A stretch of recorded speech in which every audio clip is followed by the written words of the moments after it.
নমস্কার, বাংলা বাজারে সবাইকে স্বাগত। আমি অনিকেত চট্টোপাধ্যায়। শুরু করছি আমাদের অনুষ্ঠান পলিটিক্স। সকালবেলায় ঠিক 8টার সময় আপনারা দেখতে পান, রাতে 6:30, 7টা, 7:30 নাগাদ মতামত অনুষ্ঠান। দুটোই দেখুন। সাবস্ক্রাইব করুন বাংলা বাজার, বেল বাটন প্রেস করলে আপনাদের কাছে নোটিফিকেশন পৌঁছে যাবে। শুরু করছি অনুষ্ঠান পলিটিক্স এবং আজকের শীর্ষক, ভারতের মুসলমানেরা, সংখ্যালঘুরা হয়ে উঠছেন দ্বিতীয় শ্রেণীর নাগরিক। আমরা বিশ্বের ইতিহাসে দেখেছি কেমন করে এক সংখ্যালঘু জাতিগোষ্ঠীকে এক লক্ষ্যবস্তু করে তোলা হয়, কেমন করে তাদের বিরুদ্ধে বিদ্বেষ তৈরি করা হয়, বিষ ছড়ানো হয়, কেমন করে নানান ফতোয়া তাদের ধর্মীয় বা সাংস্কৃতিক পরিচয়কে কেড়ে নেয়, কেমন করে তাদেরকে এক দেশের মধ্যে আতঙ্কে কুঁকড়ে এক ঘেঁটোর মধ্যে পাঠিয়ে দেওয়া হয়, কেমন করে তাদেরকে এক দ্বিতীয় শ্রেণীর নাগরিক করে তোলা হয়। আমরা এসব দেখেছি, একবার নয় বহুবার। আমরা জার্মানিতে ইহুদিদের দেখেছি, আমরা মধ্যপ্রাচ্যে কিছুদিন আগে, এখনো দেখছি প্যালেস্তাইনিদের। আমাদের দেশ কি সেই পথেই ক্রমশ এগোচ্ছে?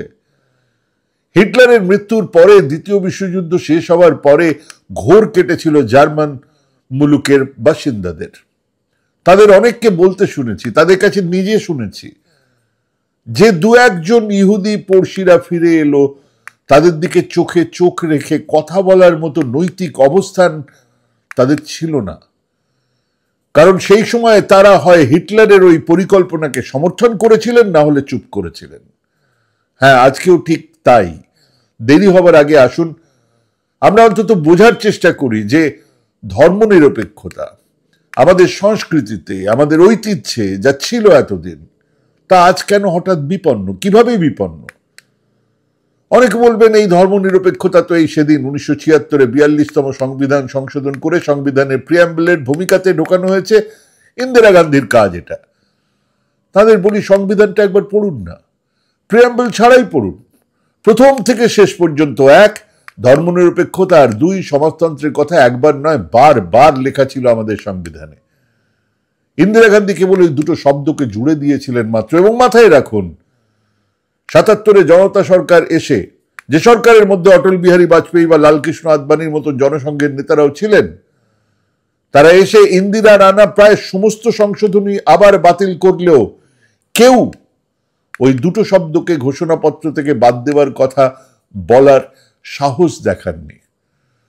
এখন অনায়াসে 2 করা 6 করা 9 করা হোয়াটসঅ্যাপ ইউনিভার্সিটির ছাত্ররাও এসব কথা সন্ধ্যে টিভি চ্যানেলের পর্দাতে অনায়াসে বলে দিচ্ছেন। কিভাবে সংবিধানকে সামনে রেখেই ধর্মনিরপেক্ষতার গোষ্ঠীর তুষ্টি করা হচ্ছে, আসুন আজ দুটো উদাহরণ দিয়ে প্রথমে শুরু করি। প্রথম উদাহরণ জম্মুর। মেধার ভিত্তিতেই 50 জন নির্বাচিত ছাত্রের মধ্যে 42 জন মুসলমান।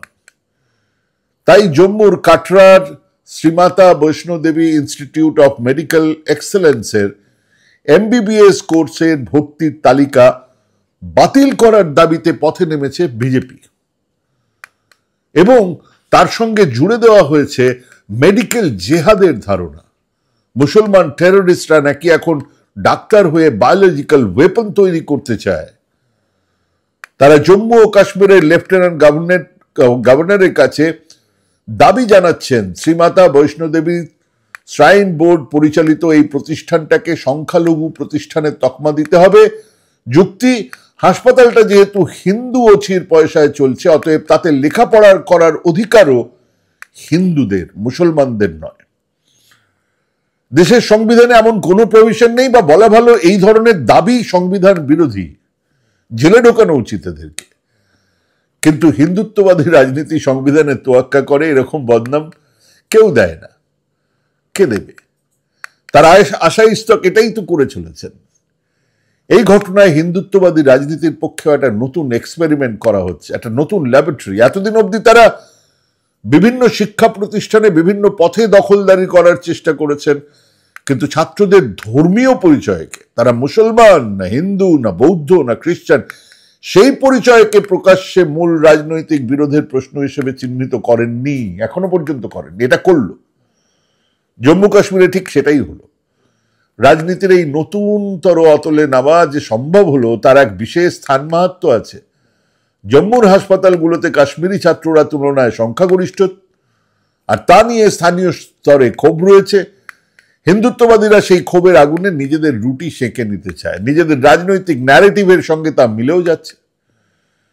আসুন 2 নম্বর উদাহরণে যা নিয়ে গতকালও আলোচনা করেছিলাম, একজন অত্যন্ত দরিদ্র আবর্জনা কুড়িয়ে দিন গুজরান করা মহিলা আর তার পরিবার, যারা গত 20 বছর ধরে দিল্লিতে থাকে, তার কাছে আধার, ভোটার, জমির দলিল, তার বাবা মায়ের 2002 সালের ভোটার লিস্টের নাম সব থাকার পরেও সে কেবল বাংলা বলে, বাংলায় কথা বলে এবং হতে পারে বাংলাদেশি বলে পুশব্যাক করা হলো তাকে, তার শিশু সন্তান, তার স্বামী, তার পড়শিদের।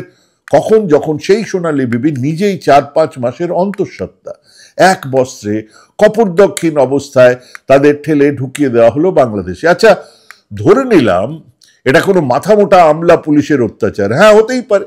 তার প্রভু যখন বটেঙ্গে তো কাটেঙ্গে বলে স্লোগান দেন, তখন সেই আমলা এ ধরনের কাজের একটা জাস্টিফিকেশন পেয়েই যান। কিন্তু বাংলাদেশের আদালতে তার পরিচয় প্রমাণিত, সুপ্রিম কোর্ট বলছে সোনালী বিবিকে ফিরিয়ে আনুন, কেউ কোনো কথা বলছেন না, আজকেও না। জামিন হয়ে গেছে, উচিত সঙ্গে সঙ্গে ওখান থেকে তাকে গিয়ে নিয়ে আসা না। প্রধানমন্ত্রী, যিনি খালেদা জিয়ার শারীরিক অবনতিতে উদ্বিগ্ন, যিনি বাংলাদেশ থেকে পালিয়ে আসা রাষ্ট্রপ্রধানের নিরাপত্তা নিয়ে চিন্তিত, তিনি বাংলাদেশের জেলে 8 মাসের অন্তঃসত্ত্বা ভারতীয় মহিলা নিয়ে চিন্তিত নন। সবকা সাথ সবকা বিকাশ। কেন?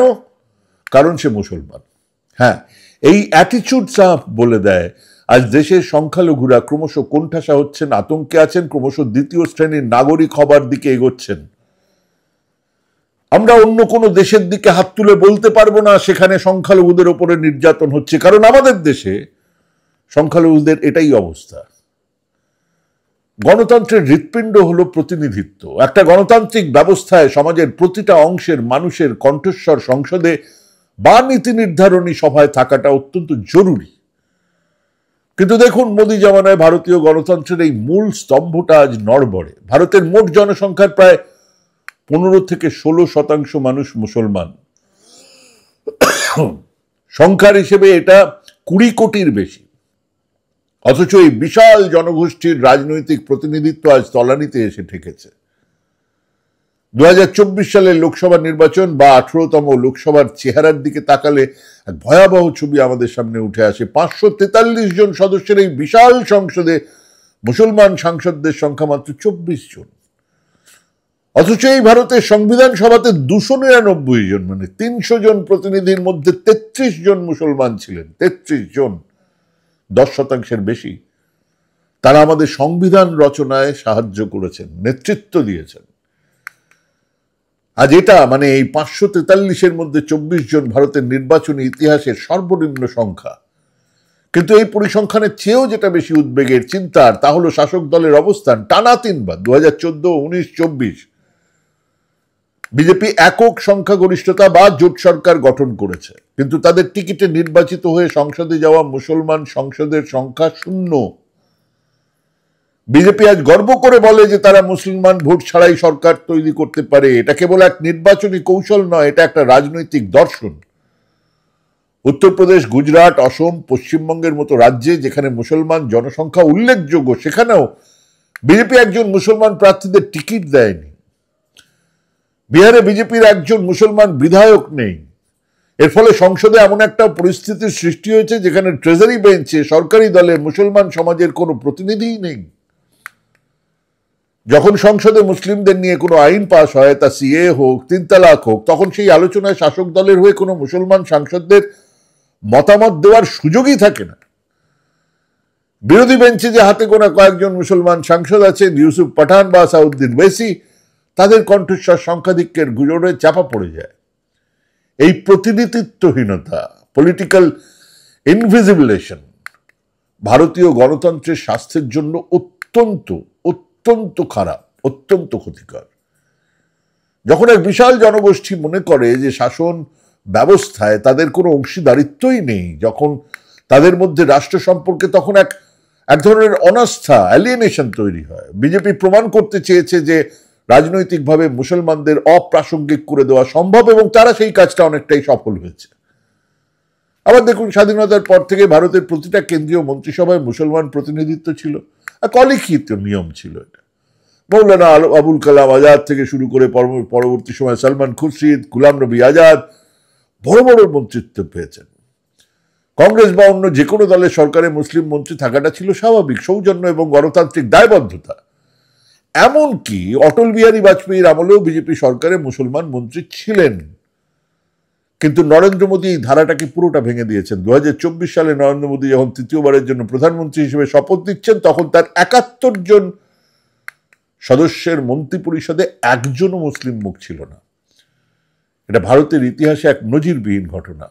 এর আগে মুখতার আব্বাস নকভি বা এম জে আকবরের মতন নেতারা মোদী সরকারের মন্ত্রী ছিলেন, কিন্তু তাদের রাজ্যসভার মেয়াদ শেষ হওয়ার পরে পুনরায় আবার তাদের মনোনয়ন দেওয়াই হয়নি। ফলে 2024-এ এসে সেই নামমাত্র বা টোকেন প্রতিনিধিত্বটুকুও মুছে ফেলা হয়েছে। এই শূন্যতা, এই ভয়েডনেস কেবল সংখ্যার খেলা নয়, এটা একটা শক্তিশালী রাজনৈতিক বার্তা, একটা মেসেজ। সরকার বুঝিয়ে দিচ্ছে যে শাসন কার্যে, নীতি নির্ধারণে মুসলমানদের কোনো প্রয়োজন নেই। তাদের মেধা, যোগ্যতা, অভিজ্ঞতা দেশের কাজে লাগানোর কোনো সদিচ্ছা বর্তমান সরকারের নেই। এই বর্জন নীতি, এই ডিলিশন কেবল কেন্দ্রীয় মন্ত্রিসভায় সীমাবদ্ধ না, এটা ছড়িয়ে পড়েছে রাজ্যের বিধানসভা, মুখ্যমন্ত্রীত্বের স্তরে। বর্তমান যে বিজেপি শাসিত কোনো রাজ্যে কোনো মুসলিম মুখ্যমন্ত্রী নেই। অধিকাংশ রাজ্যে মন্ত্রিসভাতে তাদের উপস্থিতি নেই বললেই চলে। গুজরাট বা উত্তরপ্রদেশের মতন রাজ্যে যেখানে বিজেপি বিপুল সংখ্যাগরিষ্ঠতা নিয়ে ক্ষমতায়, সেখানে মুসলিম বিধায়কদের সংখ্যা 0।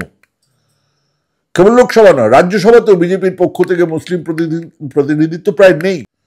রাজ্যসভা বা উচ্চকক্ষ সাধারণত বুদ্ধিজীবী, বিশেষজ্ঞ এবং সমাজের বিভিন্ন অংশের প্রতিনিধিদের জন্য সংরক্ষিত থাকে, কিন্তু সেখানেও বিজেপি মুসলিম মুখদের পাঠাতে রাজি নয়। সাম্প্রতিক বছরগুলোতে জম্মু কাশ্মীরের গুলাম আলী খাটানা বা এরকম 2-1 জনের নাম ছাড়া রাজ্যসভাতে বিজেপি মুসলিম সাংসদদের দেখাই যাবে না। এই পদ্ধতিগত বর্জন প্রমাণ করে যে এটা কোনো আকস্মিক ঘটনা নয়, এটা দলের আর সরকারের একটা সুচিন্তিত নীতির অংশ। ভারত এমন একটা দেশ যেখানে একসময় জাকির হোসেন, ফখরুদ্দিন আলী আহমেদ, এপিজে আব্দুল কালামের মতন মুসলমান মানুষজন রাষ্ট্রপতির পদে আসীন ছিলেন এবং গুরুত্ব নিয়েছিলেন। আজ সেই ছবিটা বদলে গেছে। এখন ভারতের রাষ্ট্রপতি, উপরাষ্ট্রপতি দুজনেই ঘোষিত হিন্দু ধর্মাবলম্বী। অতীতে আমরা দেখেছি হামিদ আনসারিকে উপরাষ্ট্রপদে দায়িত্ব পালন করতে। বর্তমান রাজনৈতিক জামানায় এ ধরনের কোনো পদে কোথাও মুসলিমদের বসানোর রাজনৈতিক সদিচ্ছা বা উদারতা বিজেপির নেই। বরং হিন্দুত্ববাদী এজেন্ডার সঙ্গে খাপ খায় এবং তাদের ভোট ব্যাংককে তুষ্ট করে এমন মানুষজনদের এই পদগুলোতে অগ্রাধিকার দেওয়া হচ্ছে। ভারতীয় সেনাবাহিনী তার পেশাদারিত্ব, ধর্মনিরপেক্ষ চরিত্রের জন্য বিশ্বজুড়ে সমাদৃত। সেনাবাহিনীতে ধর্ম, বর্ণ, জাতপাতের ভিত্তিতে কোনো ভেদাভেদ করা হয় না, এটাই ছিল গর্বের বিষয়। কিন্তু দেখুন, মোদী সরকারের 10 বছরে আমরা দেখছি সেনাবাহিনীর 3 প্রধানের মধ্যে স্থল, নৌ, বিমান কোথাও কোনো মুসলমান মানুষজন নেই। অতীতে আমরা air chief marshal Idris Hasan Latif, lieutenant general Jamiruddin শাহের মতন যোগ্য মুসলিম অফিসারদের সর্বোচ্চ স্তরে পৌঁছতে দেখেছি, কিন্তু বর্তমানে এই রাজনৈতিক আবহে যেখানে জাতীয়তাবাদ আর হিন্দুত্বকে এক করে ফেলা হচ্ছে, সেখানে সামরিক বাহিনীর শীর্ষ পদে কোনো মুসলমানের উপস্থিতি হয়তো শাসক দলের জন্য অস্বস্তিকর হতে পারে। বিজেপি এবং তাদের অনুসারী সংগঠনগুলো প্রায়শই মুসলিমদের দেশপ্রেম নিয়ে প্রশ্ন তোলে, তাদের পাকিস্তানি বা দেশদ্রোহী বলে এবং সেটা বলেই দাগিয়ে দেবার একটা চেষ্টা চলে। এমন পরিস্থিতিতে সেনাবাহিনীর মতন স্পর্শকাতর জায়গায় মুসলমানদের অনুপস্থিতি সেই নেতিবাচক প্রচারকে পরোক্ষভাবে শক্তিশালী করে। এটা মুসলমান যুবকদের মনেও এক ধরনের হতাশা তৈরি করতে পারে যে তারা যতই যোগ্য হোক না কেন, দেশের সর্বোচ্চ সুরক্ষার দায়িত্বে তাদের হয়তো আর বিশ্বাস করা হবে না। 2024 সালের লোকসভা নির্বাচনের সময় রাজস্থানের বাঁসওয়ারায় দেওয়া প্রধানমন্ত্রী মোদীর এক ভাষণ সারা বিশ্বে সমালোচনার ঝড় তুলেছিল। আমরা অবাক হয়ে গেছিলাম। আমরা জানি উনি হিন্দুত্ববাদী, আমরা জানি নোংরা বিষ ছড়াচ্ছেন, কিন্তু প্রকাশ্যে এইভাবে কংগ্রেসের নির্বাচনী ইশতেহারকে আক্রমণ করতে গিয়ে তিনি বলছেন বিরোধীরা ক্ষমতায় এলে হিন্দু মা বোনদের মঙ্গলসূত্র কেড়ে নিয়ে তা সেই সব লোকেদের মধ্যে বিলিয়ে দেওয়া হবে যাদের অনেক সন্তান আছে এবং যারা অনুপ্রবেশকারী। সরাসরি মুসলমানদের নাম না দিলেও তার ইঙ্গিত খুব পরিষ্কার। ভারতের রাজনৈতিক এবং সামাজিক পরিসরে অধিক সন্তান এবং অনুপ্রবেশকারী দুটো তকমা দীর্ঘদিন ধরে মুসলিমদের বিরুদ্ধে বারবার ব্যবহার করে আসছে এই বিজেপি, আরএসএস বা হিন্দুত্ববাদী সংগঠনগুলো। একজন প্রধানমন্ত্রীর মুখ থেকে এরকম চরম সাম্প্রদায়িক ভিত্তিহীন কথা ভারতের রাজনৈতিক সংস্কৃতিতে নতুন বিপজ্জনক অধ্যায়ের সূচনা করেছে। আন্তর্জাতিক সংবাদ মাধ্যমগুলো, আল জাজিরা, সিএনএন, মানবাধিকার সংস্থা মোদির এই মন্তব্যকে হেট স্পিচ, ঘৃণা ভাষণ হিসেবে চিহ্নিত করেছে। এটা কেবল একটা রাজনৈতিক আক্রমণ ছিল না, এটা হিন্দু মানুষজনদের মধ্যে এক ধরনের আতঙ্ক, ভয়, ফিয়ার সাইকোসিস তৈরির একটা চেষ্টা। মুসলমানদের সম্পদ লুণ্ঠনকারী, লুঠেরা আসছে, নারী লোলুপ, জনসংখ্যা বিস্ফোরণকারী, এই সমস্ত তকমা দিয়ে তিনি সংখ্যাগরিষ্ঠ হিন্দুদের মনে অস্তিত্বের সংকট তৈরি করতে চাইছেন। হিন্দু খতরে মে হ্যায়। যখন দেশের সর্বোচ্চ নেতা নিজেই এমন ভাষায় কথা বলেন, তখন দলের নিচুতলার নেতারা যে আরো কয়েক ধাপ এগিয়ে যাবেন, আরো নোংরা ভাষায় কথা বলবেন, সেটা স্বাভাবিক। আমরা রোজ আমাদের পোস্টে দেখি তাদেরকে নোংরা ভাষায় কমেন্ট করেই যাচ্ছেন। কারণ তাদের নেতা নোংরা, তাদের নেতা নোংরা ভাষায় কথা বলে, অমানুষের মতন কথা বলে, তার ফলোয়াররা এই ভাষায় কথা বলবে। গত কয়েক বছরে বিজেপির বিভিন্ন স্তরের নেতাদের মুখে মুসলিম বিদেশি মন্তব্য এক নিত্য নৈমিত্তিক ঘটনা, রেগুলার ফিচার। আসামের মুখ্যমন্ত্রী হিমন্ত বিশ্ব শর্মা নিয়মিতভাবে মুসলিমদের লক্ষ্য করে বিষ ছড়িয়ে যাচ্ছেন, প্রকাশ্যে বলছেন তিনি মিয়া মুসলিমদের ভোট চান না। আমাদের এখানে বিরোধী দলনেতা শুভেন্দু অধিকারী পরিষ্কার বলে দিয়েছেন মিয়া মুসলিমদের ভোট চান না। এই শব্দগুলোকে, সমাজতন্ত্র, ধর্মনিরপেক্ষতা শব্দগুলোকে সংবিধান থেকে বাদ দেওয়া যেতে পারে, আকছার বিজেপি নেতারা এখন বলে যাচ্ছেন। কেন্দ্রীয় মন্ত্রী গিরিরাজ সিং বিহারে এক জনসভায় মুসলিমদের নামাক হারাম, বিশ্বাসঘাতক বলে অভিহিত করেছেন। তিনি হিন্দুদের আহ্বান করেছেন ঝটকা মাংস খাওয়ার জন্য, মুসলিমদের দোকান থেকে পণ্য না কেনার জন্য। একটা অর্থনৈতিক বয়কটের ডাক দিচ্ছেন একজন সাংসদ। বিজেপি সাংসদ রমেশ বিধুড়ি সংসদের অধিবেশন চলাকালীন সংসদের মধ্যে বহুজন সমাজ পার্টির মুসলিম সাংসদ দানিশ আলীকে সন্ত্রাসবাদী, কাটুয়া, একটা অত্যন্ত অপমানজনক গালি এবং দালাল বলে গালিগালাজ করেছেন। সংসদের ইতিহাসে এমন কুরুচিকর ঘটনা বিরল। সবচেয়ে আশ্চর্যের বিষয় হলো যে এর জন্য রমেশ বিধুড়ির বিরুদ্ধে দলের পক্ষ থেকে কোনো কঠোর শাস্তিমূলক ব্যবস্থাই নেওয়া হয়নি, বরং তাকে পরে দলের নির্বাচনী দায়িত্বে পুরস্কৃত করা হয়েছে। এই ঘটনা প্রমাণ করে যে ঘৃণা এখন আর ফুটপাতের স্লোগান নয়, তা ভারতীয় গণতন্ত্রের মন্দিরে মানে সংসদেও প্রবেশ করেছে এবং তাকে পরোক্ষভাবে রাষ্ট্রীয় স্বীকৃতি দেওয়া হচ্ছে। প্রধানমন্ত্রী মোদী যখন আন্তর্জাতিক মঞ্চে ভারতের গণতন্ত্র নিয়ে গর্ব করেন, ফাদার অব ডেমোক্রেসি যখন ভারতকে মাদার অব ডেমোক্রেসি বলে চিৎকার করে গলা ফাটান, তখন দেশের অভ্যন্তরে সংখ্যালঘু মানুষরা প্রতিনিয়ত ভয়ে কুঁকড়ে থাকেন। সংবিধানের প্রস্তাবনায় যে সেকুলার শব্দটা আছে তা আজ কেবল কাগুজে শব্দ হয়ে উঠছে। একসময় ভারত গর্ব করত তার বৈচিত্র্যের মধ্যে ঐক্য, ইউনিটি ইন ডাইভার্সিটি নিয়ে। আজ সেই ঐক্যের বুননটা, তার তার তার ফেব্রিকটা ছিঁড়ে ফেলা হচ্ছে বুলডোজারের শব্দ চারধারে। তাতে চাপা পড়ে যাচ্ছে ইনসাফের কান্না। আরএসএস বিজেপি কি করতে চায় সেটা বুঝে দেশের বিরোধী শক্তিগুলো যদি একসঙ্গে না হাতে হাত ধরে দাঁড়াতে পারে, তাহলে খুব শিগগিরই সংবিধানে ঘোষণাপত্রে থাকা ধর্মনিরপেক্ষতা শব্দটা একটা তামাশা হয়ে উঠবে। ভাবুন, ভাবতে থাকুন, ভাবা প্র্যাকটিস করুন। ভালো থাকবেন, সুস্থ থাকবেন। আজকে এখানেই শেষ করছি। নমস্কার।